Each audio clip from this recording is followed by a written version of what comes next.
태종하면 어떤 느낌이 드나요? 용의 눈물이라는 드라마에서는 특히 유동근 씨 이미지가 강해서 뭐 이런 모습으로도 많이 기억을 하실 거고, 2022년부터 이제 방송된 태종 이방원이라는 드라마에서는 조금은 젊은 배우 주상욱 씨가 또 등장을 해서 새로운 이미지의 태종의 모습을 창출을 했는데요. 태종은 태조 이성계와 신의왕후 한씨라는 분과의 사이에서 5번째 아들로 태어나게 되는데, 태조 이성계에게는 총 8명의 아들이 있었고 부인이 2명이에요. 첫 번째 왕비가 바로 이 태종을 낳은 어머니 신의왕후 한씨, 두 번째 부인이 신덕왕후 강씨라는 분인데, 이게 좀 주목되는 게 우리 그 고려시대까지만 해도 이제 부인을 2명 두는 것도 뭐 요즘 표현으로 하면 합법적이었어요, 동시적으로. 그래서 시골에 둔 부인을 향처, 서울에 둔 부인을 경처라고 했는데, 바로 이 시골에 둔 부인이었던 향처 신의왕후 한씨와의 사이에서 태어난 5번째 아들, 그리고 이제 서울에 둔 부인인 경처인 신덕왕후 강씨는 방범, 방석의 2 아들을 두게 됩니다. 방원은 태조 이성계의 아들 중에서는 제일 공부를 잘했던 것 같아요. 그래서 이 유일하게 과거에 급제를 하게 되는데요.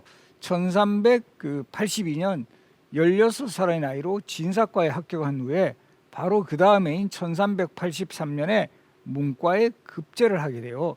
우리 고려시대 과거 시험 같은 경우도 이 식년시 같은 경우는 3년에 33명을 뽑으니까 정말 어려운 관문이에요. 1년에 한 11명 정도 뽑히는 그런 과거 시험에 바로 이제 또 진사시 합격한 후에 바로 이제 뭐 재수 없이, 재수하지도 않고 과거에 급제했다라는 거는 바로 이 이방원이 태조 이성계 하면 아무래도 무 쪽으로 많이 이제 그 능력이 있다고 보여지는데, 그야말로 문무를 겸비했던 아주 똘똘한 아들이었습니다.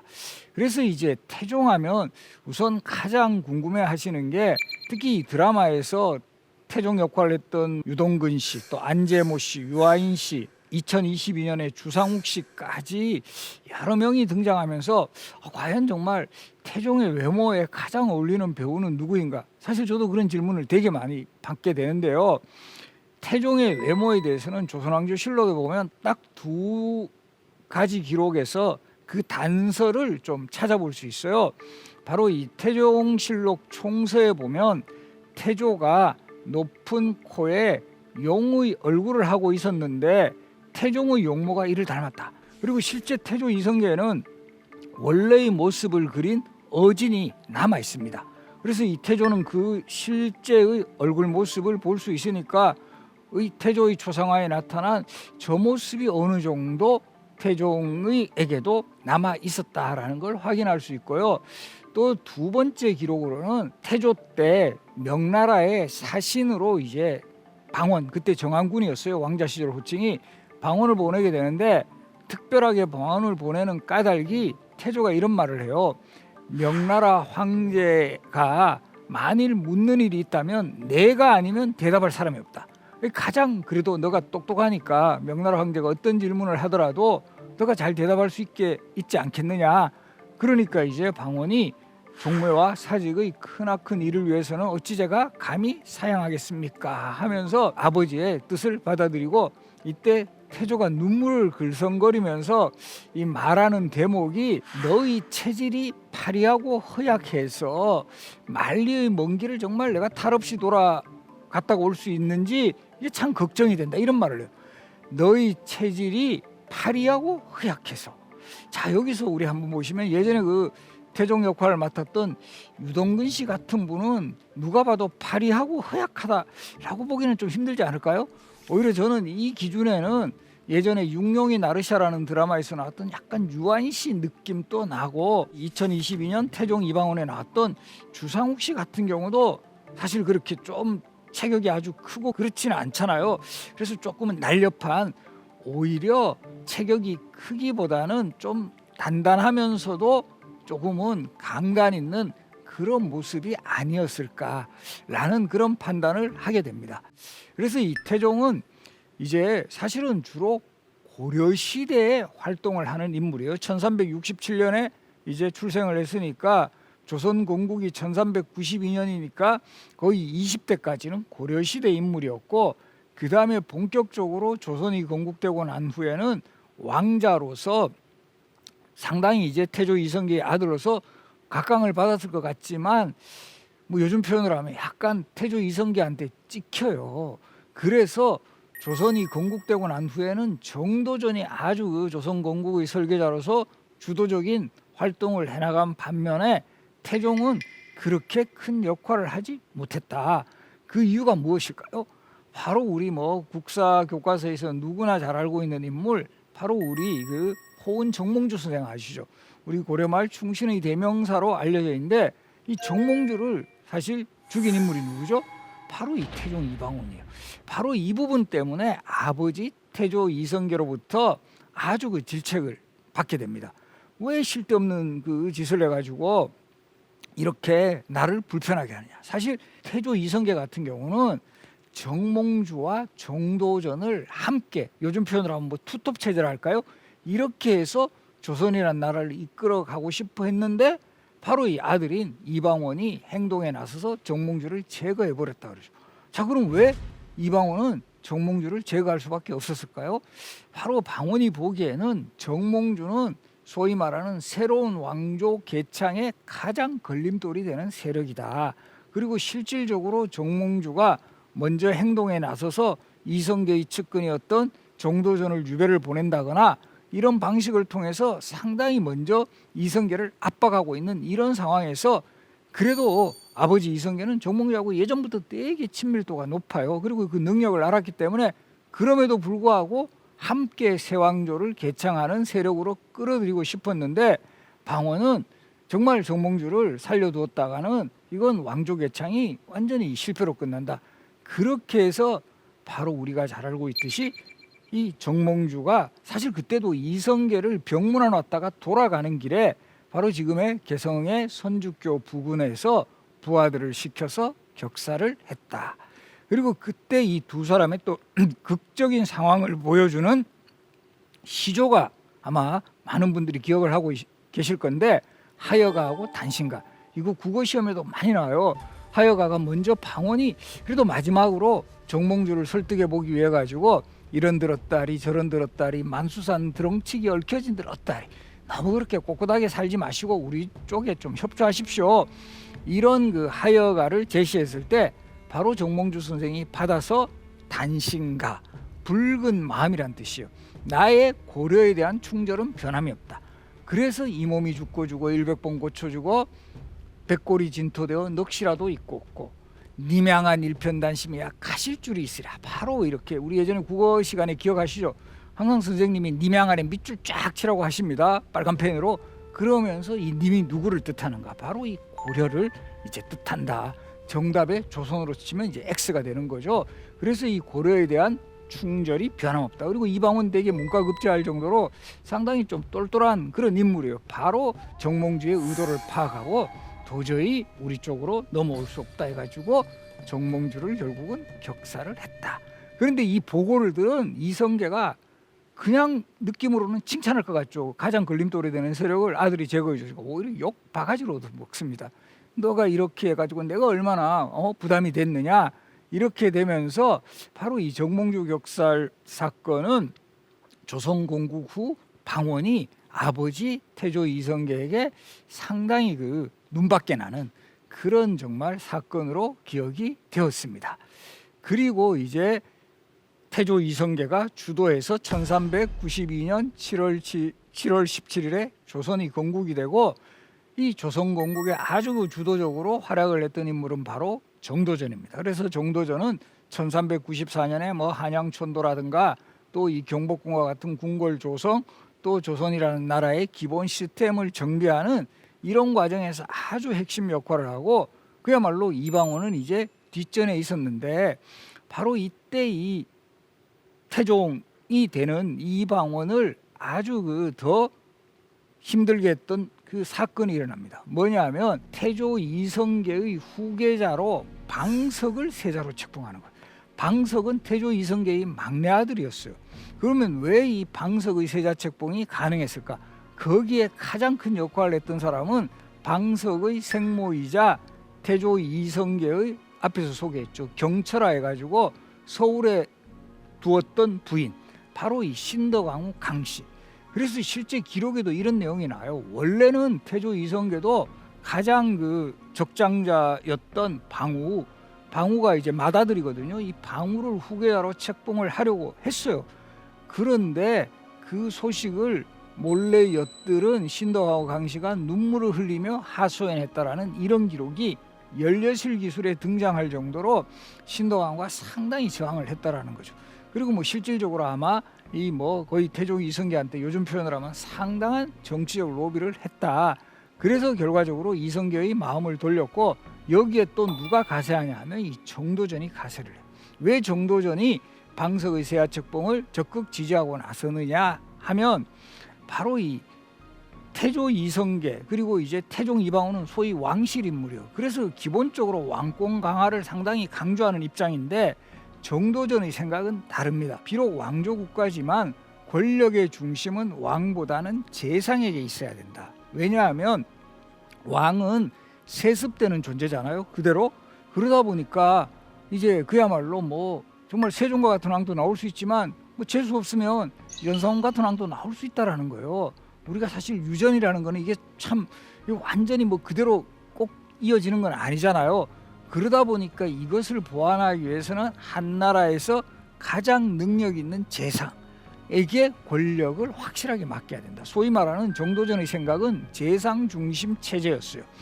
이런 입장의 정도전은 이 왕이 되는 인물도 정통성 있는 적장자보다는 좀 더 나이가 어리고 뭔가 요즘 표현을 하면 손을 많이 봐야 되는 사람, 이런 사람이 더 왕이 되면 나 같은 정도전과 같은 재상의 역할이 커질 수 있다는 거죠. 그래서 정도전도 신덕왕후하고 협조를 해서 적극적으로 방석의 세아책봉을 주장을 했고, 결국은 실제 방석의 세아책봉이 단행돼요. 원래 태조 이성계의 첫 번째 왕위 계승자는 방석이었어요. 이례적으로 막내 아들. 그럼 어떤 분들은 질문합니다. 그 위에 신덕왕후 강씨도 두 명의 아들이 있지 않았느냐, 방번도 있었는데 왜 그럼 방번은 되지 않았느냐. 이때 방번은 고려 공양왕의 조카딸과 혼인한 그런 인물이었기 때문에 아무래도 새로운 왕조에서 왕이 될 사람의 부인이 고려 왕실의 인물이라는 건 이거 되게 부담이었죠. 그래서 방석을 밀었다, 이렇게 볼 수 있습니다. 그리고 이제 정도전이 사실은 완전히요, 태조가 조선을 공국한 이후에 방석의 세아책봉 이후에도 그야말로 승승장구를 합니다. 그런 정도전 입장에서 가장 이런 권력 구도에서 위험스럽게 생각한 게 뭐였냐 하면 왕자들이 보유하고 있던 사병들이었어요. 그리고 실제 이방원이 정몽주를 격살할 때도 자신이 보유하고 있는 사병을 활용을 해가지고 결과적으로 정몽주를 격살했죠. 그래서 이게 조선 건국에는 도움이 되었을지는 모르나 항상 이 왕권을 새로운 어떤 왕의 상황에서는 이 왕자들이 보유한 사병이라는 것은 상당히 이제 부담이 된다. 그래서 정도전이 주도해서 사병을 다 혁파하자. 그리고 이제 왕자들이 보유한 무기들 다 반납해라. 결과적으로 한편으로 보니 이방원 견제카드예요. 이방원이 상당히 사병을 많이 보유하고 있었기 때문에 이런 부분으로 결국 충돌이 되자 마침내 이방원이 선제 공격을 준비를 하게 됩니다. 바로 이제 1398년에 1차 왕자의란이 일어나는데, 그리고 이 사건 직전에 1396년 신덕왕후 강씨가 돌아가십니다. 그러니까 신덕왕후 강씨는 자신의 아들 방석을 세자 책봉하는 것까지는 봤어요. 보고는 바로 돌아가셨으니까 아마 지금 지하에 있는 신덕왕후 강씨는 지금 또 내 아들들이 조선의 왕위를 계승했을 거다, 이렇게 생각하고 있을지도 몰라요. 그리고 이때 또 보면 태조 이성계가 한 나이 차이도 한 20살 이상 나요. 어린 계비가 먼저 돌아가시니까 너무 가슴 아파서 이 무덤을 어디에다가 조성하냐 하면 지금의 덕수궁 근처에 조성을 해요. 덕수궁 근처에 조성을 하고 무덤 이름을 고들정자를 써서 정릉이라고 하는데, 지금 또 우리 보시면 덕수궁 일대 동네 이름을 뭐라 그래요? 정동이라고 그러죠. 정동. 그러니까 이게 정동이라는 이름의 유래가 원래 정릉이 있었던 동네라는 뜻으로 정동의 이름이 생겼다라는 거, 이것도 기억을 해주시면 좋을 것 같아요. 덕수궁 근처에 조성한 이유는 태조 이성계가 경복궁에 주로 계시잖아요. 뭐 경복궁에서 보면 뭐 그 당시에는 요즘처럼 높은 건물도 없으니까 쫙 보이는 거예요. 그대로 이 왕비 무덤을 항상 보면서 우리 어린 왕비 얼마나 그래 참 그 애처로움 같은 거, 이런 것들, 그리고 또 왕비와의 추억을 생각을 했을 거라는 거죠. 자, 그리고 그 2년 후쯤인 1398년에 계속 방원은 정도전이 주도하는 저런 국정 운영 형태, 특히 사병혁파를 통해서 자신을 완전히 죄오잖아요. 완전히 그런 사병혁파하고 무기 반납해 버리면 방원의 그 군사적인 기반은 없어지는 거죠. 그래서 이 선제 공격에 나설 것을 결심을 하고, 바로 이성계가 그 병이 좀 깊어가지고 경복궁에 다 왕자들이 이렇게 문병을 가 있는 그 상황에서 바로 어떤 정보가 입수해 오냐면, 이때 이제 이방원은 바로 라이벌이었던 정도전의 동태를 계속 살피고 있었어요. 그리고 마침 그날 정도전이 자신의 그 아주 절친이었던 남은이라는 사람의 첩의 집에서 이제 술을 마시고 있다, 이런 정보를 입수를 하고 원래 경복궁에 있었는데 궁궐을 몰래 빠져나옵니다. 이 몸이 안 좋다 그러면서. 이때도 이 재밌는 기록이, 처음에는 나 여기 지금 궁궐 그 아버지 병문안 가 있어서 참 빠져나오기 힘들다 할 때, 그 왕비였던 원경왕후 민씨가 그 거짓말을 치고라도 빠져나와라, 이때가 기회다. 그리고 또 이때 방원 같은 경우는 원래는 무기 반납하라고 했어요. 워낙 정도전이 셀 때니까.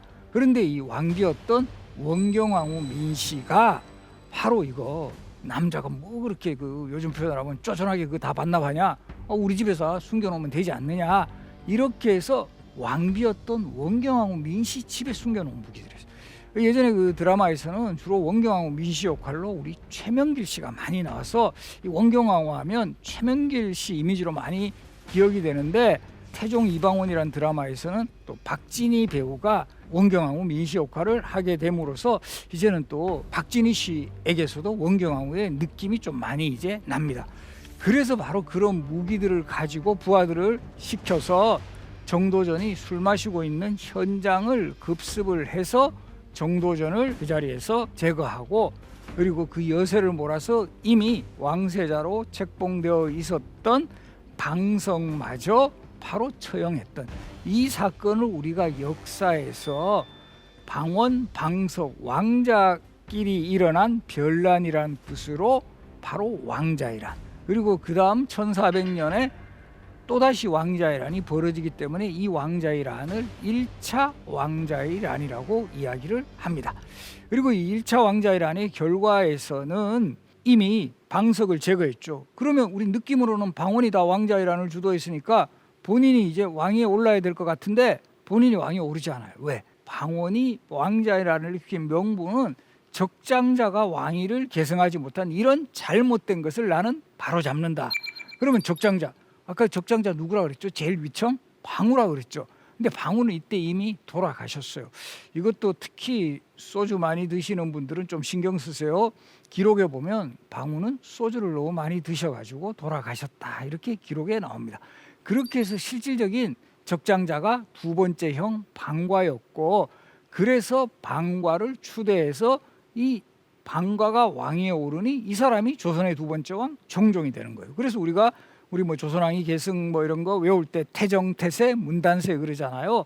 그래서 조선의 두 번째 왕 정종은 사실은 뭐 본인의 큰 의지 없이 동생인 방원의 도움으로 뭐 어떻게 보면 약간 얼굴 마담 스타일로 이렇게 왕위에 올랐다. 우리 뭐 한국 현대사하고 좀 이렇게 비교를 해본다면 12.12 쿠데타 이후에 전두환 전 대통령이 바로 대통령이 오르는 게 아니라 최규하 대통령 체제로 가는 거죠. 약간 정종은 최규하 대통령 느낌도 나는 바로 그런 인물이고, 실제 또 비슷했던 게 최규하 대통령도 8개월 만에 공식적으로는 스스로 대통령직에서 사임을 합니다. 바로 이 정종도 공식적으로는 스스로 왕위를 양보를 해요. 그때 정종하고 최규하 대통령의 차이점이라면, 최규하 대통령은 아무 말 없이 이렇게 그냥 사임을 했다면 정종은 콕 찍어서 내 동생 방원이 왕을 해야 된다. 이렇게 해서 2년여간의 뭔가 이런 좀 준비 기간 그리고 좀 민심을 어느 정도 수습하는, 만약에 이제 방원이 왕자회란을 바로 주도한 후에 바로 왕이 올랐다면 상당히 저항 세력들도 많았을 건데 이런 것들을 피해서 형님을 잠깐 왕으로 올린 후에 2년 만에 스스로 왕위를 양보를 받아서 왕위에 오르게 됩니다. 이방원 우리 태종이 되는 그 인물 좀 뒤끝도 많았던 것 같아요. 그 정도전을 제거하고 정도전을 집을 몰수를 해서 조선시대 말먹이는 관청을 우리가 사복시라고 하는데 이 사복시를 이제 그 정도전 집터를 몰수해서 만들어요. 이거 보면 사실은 좀 모욕이죠. 그 사람이 살던 집에 이제 말과 같은 짐승들을 길렀으니까. 그래서 지금 또 요 사복시 자리가 나중에 어떻게 되냐면 이 넓은 스페이스가 있었잖아요. 그러다 보니까 이곳에 수송초등학교라는 학교가 들었어요. 그러다가 이제 도심에 학교가 좀 유지하기가 힘드니까 이 수송초등학교가 이제 없어지고 그 자리에 바로 현재 종로구청이 들어서 있어요. 그래서 지금 또 서울 종로구청 앞에 가시면 정도전 집터 사복시터라는 표지석이 함께 이렇게 그 붙어 있는 것들을 확인을 할 수 있습니다.